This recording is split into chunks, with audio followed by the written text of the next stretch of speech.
오늘 우리에게 주시는 하나님의 말씀은 열왕기상 3장 1절에서 5절까지의 말씀을 교독하시되 마지막 절은 같이 읽도록 하겠습니다. 솔로몬은 이집트 왕 바로와 혼인관계를 맺고 바로의 딸을 아내로 삼았다. 그리고 그는 자신의 집과 주님의 성전과 예루살렘 성벽의 건축을 모두 끝낼 때까지 그 아내를 다윗성에 있게 하였다. 주님께 예배드릴 성전이 그때까지도 건축되지 않았으므로 백성은 그때까지 여러 곳에 있는 산당에서 제사를 드렸다. 솔로몬은 주님을 사랑하였으며 자기 아버지 다윗의 목도를 따랐으나 그도 여러 산당에서 제사를 드리며 분향하였다. 기브온에 제일 유명한 산당이 있었으므로 왕은 늘 그곳에 가서 제사를 드렸다. 솔로몬이 그때까지 그 제단에 바친 번제물은 1000마리가 넘을 것이다.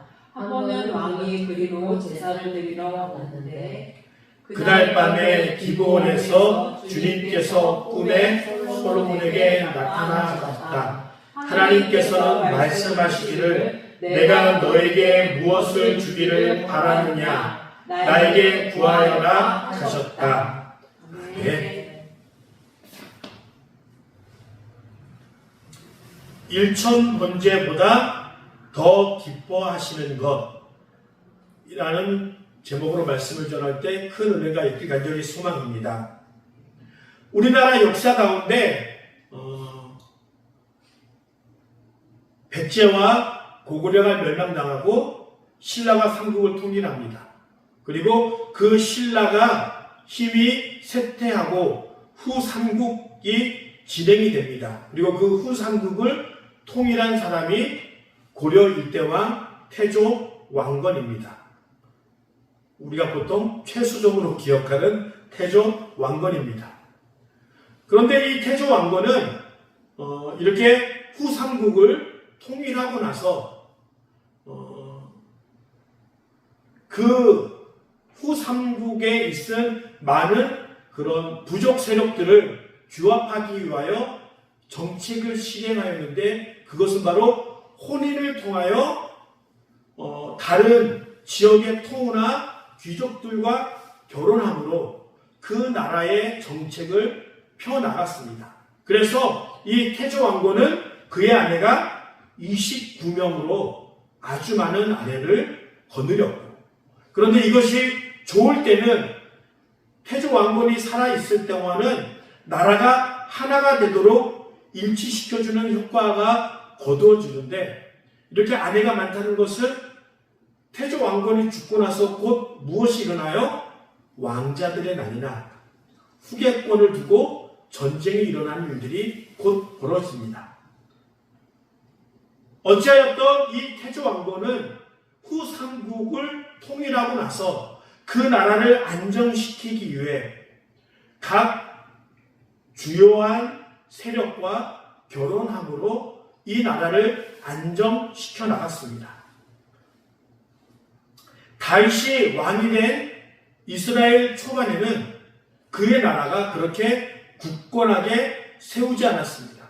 우리가 흔히 알고 있는 다윗은 왕으로서 기름 부음 받는 것이 3번에 나눠서 기름 부음 받습니다.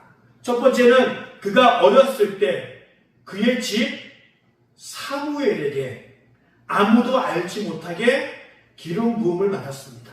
왜냐하면 사무엘이 왕으로 다윗을 기름 부었다는 소문이 나면 어떤 일이 일어나죠?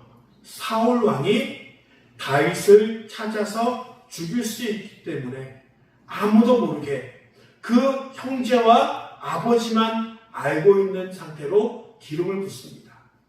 그리고 사울 왕이 죽고 나서 다윗은 헤브론에서 7년 동안 왕으로 남쪽 유다 지파로 되어지는 헤브론을 중심으로 왕위에 오릅니다. 그리고 우리가 알고 있다시피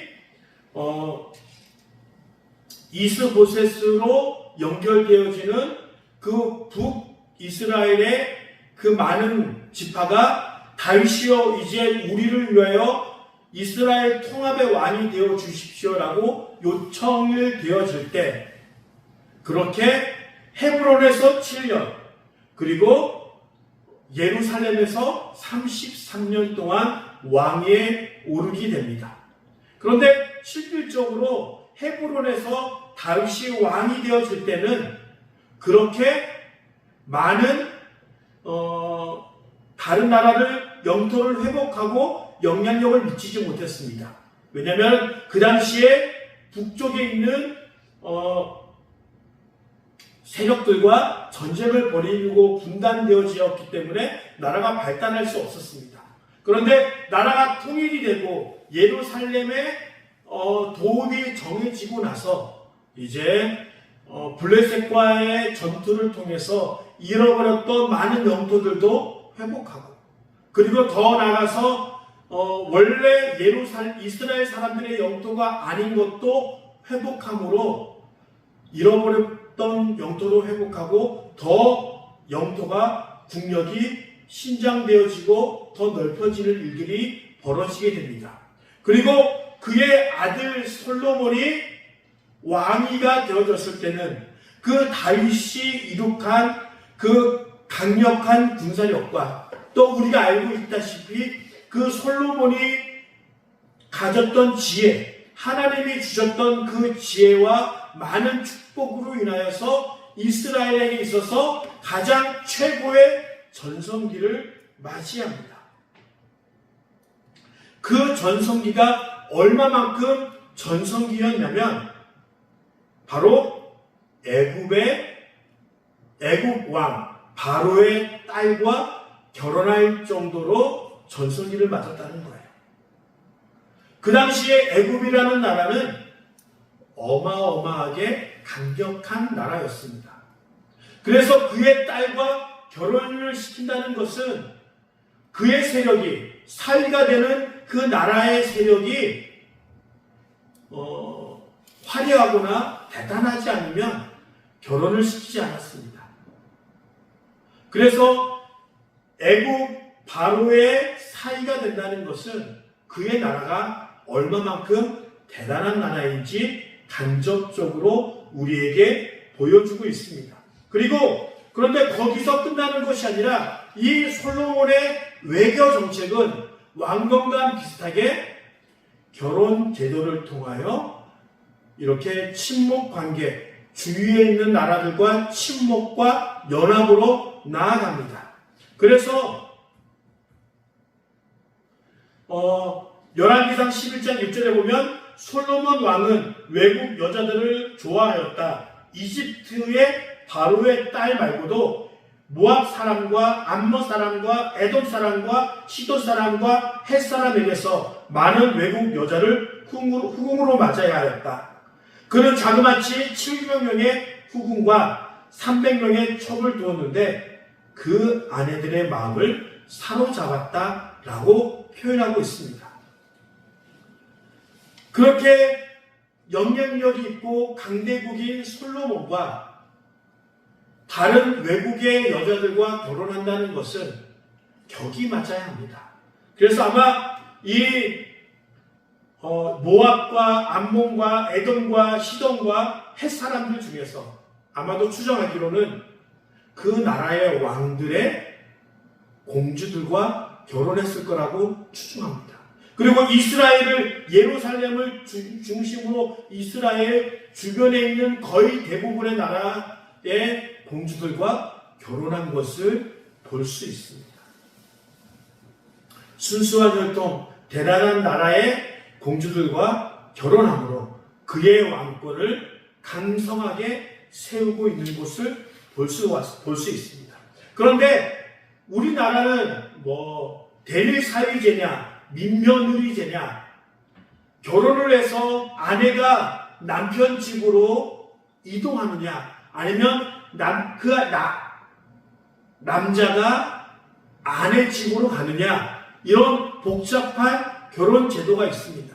그리고 보통 우리나라는 많이 없지만 결혼을 할 때 지창금이라고 하는 부분들이 있습니다. 왜냐하면 결혼을 했는데 그 결혼한 집으로 갔는데 그곳에서 대우받고 그 돈으로 업신여기지 말라고 하는 그 의미로 만약에 애굽의 왕이 바로가 그 딸을 솔로몬에게 시집 보냈을 때 어마어마한 지창금을 솔로몬에게 그의 공주에게 함께 보냅니다. 그래서 그것을 힘으로 삼아 그곳에서 안정된 생활을 보장받습니다. 그런데 중요한 것은 그렇게 위대한 나라 강대국의 공주를 아내로 맞아들였다는 것은 그를 위해 최선을 다해 그를 맞이하는 일들도 존재한다는 것입니다. 그래서 그를 위하여 그 위대한 나라의 공주를 위하여 그가 지낼 궁전도 어마어마하게 만들어주며 더 나아가 어떻게 해요? 그가 애굽에 있을 때, 드로아 시돈에 있을 때, 모압과 암몬에 있을 때 믿었던 신전도 그대로 만들어주는 거예요. 자, 우리나라의 옛날처럼 결혼 왔기 때문에 무조건 우리 시부모의 신앙과 그런 것들을 따라야 된다라고 하는 문화가 아니라 공주, 어마어마한 나라의 공주였기 때문에 그가 믿는 신앙도 존중해지므로 바로 예루살렘 성에는 이집트 바로의 딸이 믿었던 그 신의 신전도 있었고 여러 가지 신전들이 매우 많이 존재했다는 거예요. 그래서 많은 사람들이 예루살렘 하면은 하나님의 성전만 있었다라고 믿고 있지만 솔로몬 시대는 그 많은 아내들의 믿었던 신전도 함께 존재하였던 것입니다. 그런데 오늘 본문을 보면은 아직까지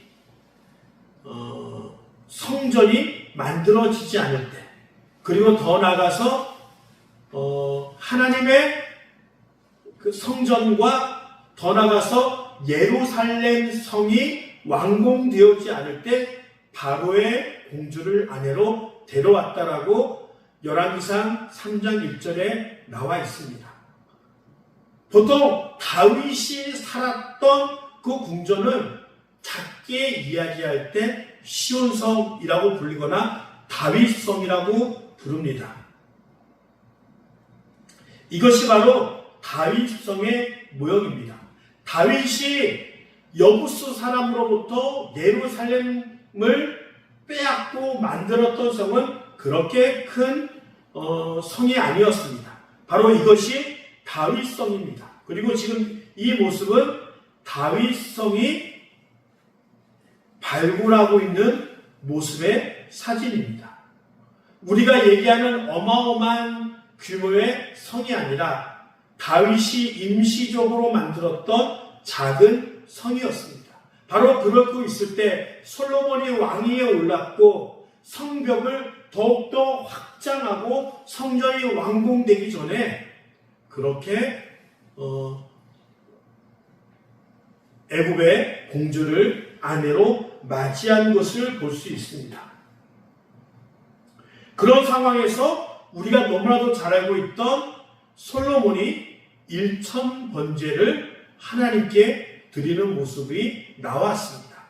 보통 우리가 이야기할 때 일천번제, 교회에서도 많은 교회에서도 일천번제를 드립니다. 그래서 매주 10,000원씩 드린다거나 아니면은 정해진 헌금을 1000번에 걸쳐서 드리는 경우가 많이 있습니다. 그런데 이것은 성경의 의미와 올바른 사실과 약간은 뉘앙스가 다른 면에 있습니다. 즉, 일천번제는 제사를 1000일에 걸쳐 1000번에 걸쳐 드린 것이 아니라 엄밀히 말하면 1000마리의 양을 번제로 드린 거예요.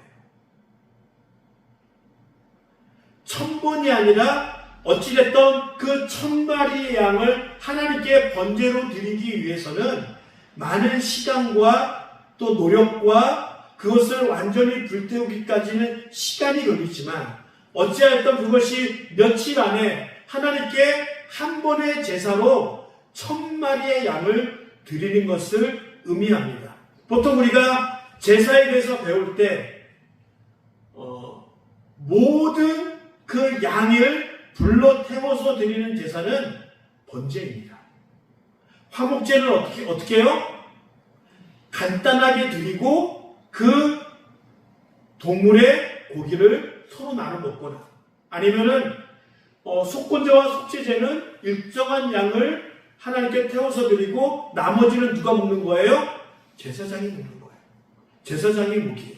번제로 드렸다는 것은 그 제물의 모든 것을 불태워서 하나님께 향기로 드린 제사를 번제라고 합니다. 그러기에 온전한 번제를 그 양의 1000마리를 다 태워서 하나님께 제사 지냈다는 것은 아주 넓은 장소와 또 많은 재단과 그리고 많은 시간들이 필요했을 것이라고 여겨집니다. 그래서 오늘 본문에 보면은 산당, 기브온 산당이라고 나와 있습니다. 근데 원래 하나님의 성막은 어디에 있었냐면 실로라는 곳에 있습니다. 이스라엘의 한 가운데 실로라는 곳에 있습니다. 그래서 이스라엘 사람들에게 실로는 매우 중요한 장소입니다. 거의 대부분 사사기 동안에 실로에는 하나님의 법궤와 하나님의 그 성막이 존재한 곳입니다. 그래서 이스라엘 사람들이 성막에서 제사하기 위해서는 어디로 모이는 거예요? 실로에 모였다는 거예요. 그래서 이 실로는 이스라엘 지역의 가운데 존재합니다. 그런데 하나님의 법궤는 전쟁을 할 때는 들고 나가죠. 그러나 하나님의 성막은 그 자리에 계속 있습니다. 그리고 지금 이스라엘 사람들이 지금 솔로몬이 하나님 앞에 일천번제를 드릴 때도 법궤, 언약궤는 어디에 있어요? 예루살렘 성에 있어요. 왜냐하면 하나님의 법궤가 예루살렘 성에 들어왔을 때 우리가 잘 알고 있는 그 모습이 기억이 납니다. 다윗이 하나님의 법궤가 예루살렘 성에 들어온다는 소식을 듣고 기뻐 춤을 추면서 뭐가 내려가요? 바지가 내려가는 일이 일어납니다. 그것을 기억하면은 하나님의 법궤는 지금 어디에 있는 거예요? 예루살렘 성에 있어요. 엄밀히 말하면 다윗 성에 있는 거예요. 그런데 지금 솔로몬이 하나님께 일천번제로 드리려고 했던 곳이 지금 어디예요? 기브온이라는 거예요. 기브온은 어디예요? 바로 예루살렘 바로 옆에 있는 저 파란색으로 그려진 것이 바로 기브온입니다. 예루살렘 성으로부터 약 10km 정도 떨어진 10km면 제가 맨몸으로 1시간 걸었을 때 한 4, 5km 정도 나오더라고요. 그러니까 이스라엘 사람들이 걸어서 3시간, 4시간이면 갈 수 있는 공간입니다. 그렇다면 왜 이 솔로몬은 지금 하나님의 법궤가 있는 시온성이 아닌 다윗성이 아닌 기브온에서 일천번제를 드렸을까요? 먼저 우리가 오해하지 말아야 될 것은 우리가 산당이라고 하면 우리나라 사람 머리에는 무엇이 떠오르죠? 성황당이 떠올라요. 성황당은 어떤 곳이죠? 산속 깊은 곳에 암자나 정자 같은 게 막 있어서 그곳에서 뭔가 하는 그 일들을 생각하고 있습니다.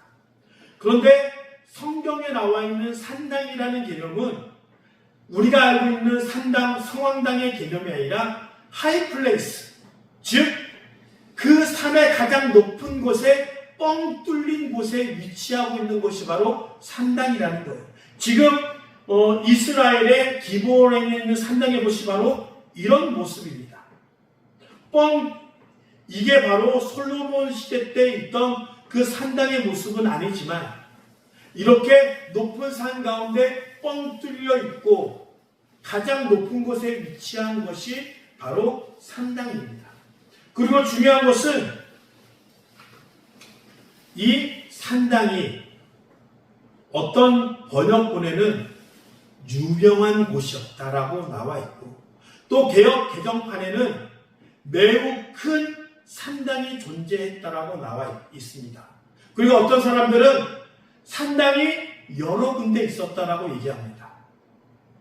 왜냐하면 매우 큰 많이 있는 이런 것들이 왜 필요하냐면 양을 1000마리를 한 번에 태워야 되기 때문에 매우 작고 협소한 공간이라면 1000번제를 드리기에 어떻다는 거예요? 쉽지 않은 공간인 거예요. 그리고 그 하나님의 법궤는 지금 예루살렘 성에 있지만 다윗 성에 있지만 하나님의 성막이 실로에서 그리고 사울 왕이 있을 때는 노베에 있다가 지금 하나님의 성막이 기브온에 있었던 거예요. 역대상 16장 39절에 보면은 제사장 사독과 그의 동료 제사장은 기브온 산당에 있는 주님의 성막 앞에서 섬기게 했다. 다윗 시대 때는 그 노베에 있었던 하나님의 성막을 예루살렘 성과 다윗 성과 가까운 기브온에다 옮겨 놓았던 것으로 추정할 수 있습니다. 그래서 사절에 보면 기브온에 제일 유명한 산당이 있었으므로 왕은 늘 그곳에서 가서 제사를 드렸다라고 나와 있습니다. 어찌하였던 이 기브온에는 하나님의 성막도 존재하고 있었고 이스라엘 사람들이 그렇게 존경하였던 사무엘의 무덤이 기브온에 있었으며 또 다윗 시대 때부터 성막이 있었고 그곳에서 왕이 주관하는 많은 제사들을 지내고 있었기 때문에 아주 크고 유명하고 많은 태울 수 있는 제단이 있었기 때문에 바로 그곳으로 1000번제를 드리는 장소로 삼았을 것이라고 얘기가 되어지고 있습니다. 어찌하였던 이렇게 산당이 있었던 곳에 솔로몬은 그곳에 가서 제사를 드리기 시작합니다. 그렇다면 왜 이때 하나님 앞에 1000번제를 드렸을까요? 솔로몬은 그 전에 왕이 되었지만 이제 솔로몬의 왕위를 위협하는 요소들을 많이 제거하였고 다윗이 이렇게 유언으로 남긴 말들이 있어요. 열왕기상 1장에 가면 어떤 일이 일어나면은 다윗의 아들인 아도니아라는 아들이 있었습니다. 그리고 그 아도니아를 평가할 때 이런 말이 있습니다. 그는 압살롬 다음에 태어난 자요 용모가 심히 준수한 자라. 그의 아버지가 내가 어찌하여 그리하였느냐고 하는 말로 한 번도 그를 섭섭하게 한 일이 없었더라. 아도니아를 평가할 때 용모가 심히 준수한 자라. 아마도 그 당시에는 그 키와 용모가 왕으로 삼는 것에 대하여 중요한 요소로 되었을지도 모릅니다. 왜냐하면 사무엘이 기름 부으러 갔을 때 형들의 용모와 덩치를 보고 흡족히 여겼다는 모습이 나옵니다. 그리고 그가 아도니아가 사병들을 데리고 기병을 데리고 돌아다녔음에도 불구하고 다윗은 그것에 대하여 한 번도 나무라거나 잘못됐다라고 말하지 않았다는 거예요. 그렇다면 아도니아 입장에서는 어떤 생각이 들까요? 아버지가 여러 아들들 중에서 나를 특별하게 여기고 나에게 왕위를 주려고 하는 마음을 갖고 있구나. 그래서 아버지가 늙었기 때문에, 아버지가 이제 권력이 많이 없기 때문에 권력이 나한테 집중되었고 내가 스스로 왕으로 선포해도 되겠다라고 그렇게 여겨서 사람들을 초대하고 자기가 왕위에 올랐다라고 스스로 그렇게 잔치를 벌입니다. 그렇게 되었을 때 다윗이 특별히 사랑했던 아내 중에 한 명인 밧세바가 다윗을 찾아갑니다. 그리고 이렇게 있었던 일을 설명하면서 그렇게 되면 나의 아들 솔로몬이 죽게 되지 않았느냐?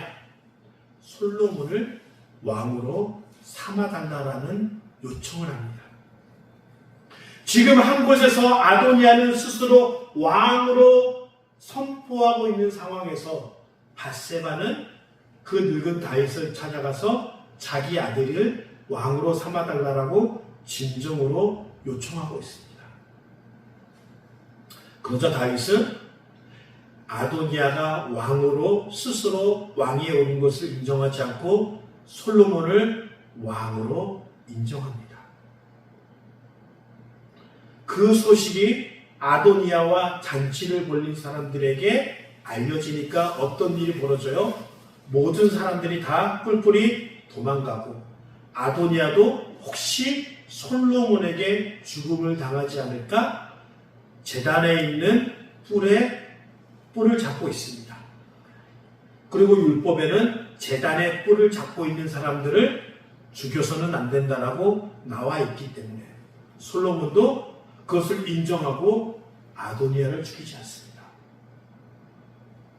그런 상황에서 이 아도니아는 언제나 솔로몬의 왕위를 흔들 수 있는 불안 요소였습니다. 그리고 다윗이 죽기 전에 솔로몬에게 유언을 합니다. 자신의 사촌이었지만 또 자신의 위에 열심히 싸웠던 장군이었지만 다윗을 공경에 빠뜨렸던 그 장군 요압을 죽여라.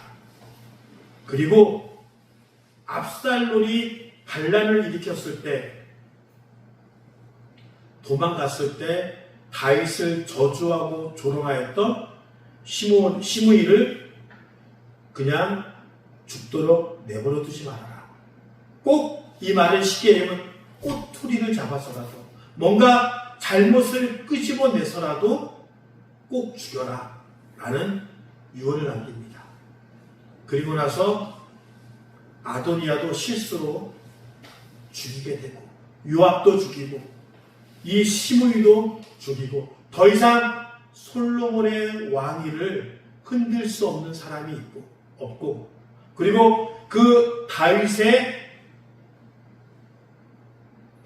유언을 다 듣고 완료된 상태에서 이제 만방에 온 이스라엘 가운데 모든 열방 가운데 일천번제를 드림으로 자신의 왕위가 권고하게 섰음을 선포하는 의미로 일천번제를 드리지 않았을까라고 추측해봅니다. 그리고 우리가 알고 있다시피 이제 일천번제를 드리고 나서 하나님이 솔로몬의 꿈에 나타나셔서 묻습니다. 소원을 말해봐라. 그랬을 때 우리가 너무나도 자네가 있는 하나님의 백성들을 잘 다스리기 위하여 지혜를 주옵소서. 그리고 지혜도 주고 여러 가지도 함께 주는 하나님의 축복과 은혜 가운데 그렇게 하나님께서 보답해 주십니다. 그런데 성경 본문을 잘 읽어보면 하나님께서 1000번제를 드렸기 때문에 그를 축복하거나 그에게 약속한 내용이 없어요. 어쩌면 솔로몬에게 있어서 가장 중요한 일들 중에 하나인 7년 동안 열심히 노력해서 하나님의 성전을 건축합니다. 그리고 하나님의 성전을 건축하면서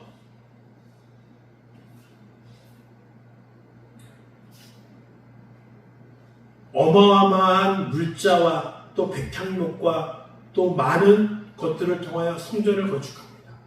그리고 성전이 건축했을 때 축하하는 의미로 화목제물로 소 22,000마리, 양 12만 마리를 그렇게 화목제는 뭐죠? 백성들과 함께 잔치를 벌이기 위하여 그 고기를 나누기 위하여 그렇게 많은 동물들을 화목제로 드리고 번제와 감사제물로 제사를 지냅니다. 그렇다면 이렇게 많이 노력하고 이렇게 많은 것으로 하나님을 위하여 제사를 했다면 네가 성전을 지어서 내가 너무 기쁘구나. 그렇다면 이 성전을 지었기 때문에 내가 너를 든든하게 서겠다 라고 말하는 것이, 하나님께서 그렇게 응답하는 것이 올바른 게 아닐까요? 그런데 하나님께서는 그렇게 응답하지 않습니다. 성전이 건축되었음에도 불구하고 하나님께서 솔로몬에게 나타나서 하신 말씀은 너는 내 앞에서 내 아버지 다윗처럼 살아라. 그리하여 내가 명한 것을 실천하고 내가 내게 준 율례와 규례를 온전한 마음으로 올바르게 지켜라라고 강조합니다. 그러면서 그러나 너와 내 자손이 나를 따르지 아니하고 등을 돌리거나 내가 내게 일러준 내 계명과 율례를 지키지 아니하고 곁길로 나아가서 다른 신들을 섬겨 그들을 숭배하면 나는 내가 준 그 땅에서 이스라엘을 끊어버릴 것이고 내 이름을 기리도록 거룩하게 구별한 성전을 외면하겠다. 그러면 이스라엘은 모든 민족 사이에서 한낱 속담거리가 되고 웃음거리가 되고 말 것이다. 어마어마하게 지어진 그 성전이 건축되어지고 하나님께 분양되어지는 그 날에 성전을 잘 지었구나, 내가 너를 축복한다, 그런 말이 하나도 없어요. 1000번제를 드렸음에도 네가 그렇게 많은 제물로 하나님께 제물 드렸느냐, 내가 너를 기뻐한다라고 얘기하지 않으세요. 하나님께서 그에게 축복하시고 그의 기도를 응답하신 것은 한마디로 올바른 것을 구했기 때문에 그래요. 그렇다고 해서 그가 한 모든 노력들이 1000번제와 그 성전을 건축한 그 모든 것이 의미 없다라고 얘기하지는 않습니다. 그러나 하나님 앞에 중요한 것은 내가 무엇을 구하느냐. 너의 아버지 다윗과 같이 하나님의 것을 구하고 있느냐. 그것이 하나님 보기에 더 중요하다는 거예요. 미가서에 보면 너 사람아 무엇이 착한 일인지를 주님께서 이미 말씀하셨다. 주님께서 너에게 요구하는 것이 무엇인지 이미 말씀하셨다. 오로지 공의를 실천하며 인자를 사랑하며 겸손히 내 하나님과 함께 행하는 것이 아니냐. 그 전에 보면 내가 하나님을 기뻐하시기 위하여 높으신 하나님을 예배하기 위하여 번제물로 일련된 송아지를 가지고 나아가며 수천 마리 양이나 수만의 강줄기를 채울 올리브 기름을 가지며 내 마다들을 하나님께 드려야 되느냐라고 얘기했을 때 공의를 실천하며 인자를 사랑하며 겸손히 내 하나님과 동행하는 것이 하나님을 기쁘시게 하는 유일한 것임을 우리에게 말씀하고 있습니다. 하나님께서 중요하게 여기는 것은 내가 하나님의 말씀을 실천하며 하나님께서 우리에게 주신 비전대로 살아가며 지금 나와 동행하는 삶을 살아가고 있는 것을 더 중요하게 여기는 거예요. 솔로몬은 그의 인생 최고의 정점에서 그의 굳건한 왕위가 든든히 서 있으며 그 유명한 그 위대한 나라의 애굽의 딸과 결혼하며 그를 업신여기거나 침범할 수 있는 나라가 그 주위에 하나도 없을 때 하나님께 일천번제를 드린 것이 그의 왕위를 든든하게 서가는 것으로 하나님께서 만든 것입니다. 하나님의 마음을 흡족하게 만드는 것은 하나님께 올바른 것을 구하고 하나님의 말씀대로 살아가며 하나님과 동행하는 삶을 더 기뻐하신다는 거예요. 우리가 기억해야 할 것은 하나님, 내가 드릴 것이 없습니다. 저 연약합니다. 부족합니다. 그 마음으로 하나님께 나올 때가 있습니다. 그렇게 하나님께 죄된 마음, 많이 드리지 못한 마음으로 나오는 것은 좋은 마음입니다. 그런데 많이 드리는 사람에게, 많은 것을 가진 사람들에게 비교하여 내 자신을 낮추거나 교회의 모든 일들은 그 사람이 해야 된다고 여기는 미루는 마음은 좋지 않은 마음입니다. 무엇을 드리는가도 중요할 수 있지만 그것보다 더 중요한 것은 하나님의 말씀과 비전이 내 안에 있고 그것과 함께 공의를 실천하며 인자를 사랑하며 겸손히 내 하나님과 동행하는 삶을 살아갔을 때 그것이 하나님이 진정으로 기뻐하시는 삶의 모습임을 우리는 기억해야 합니다.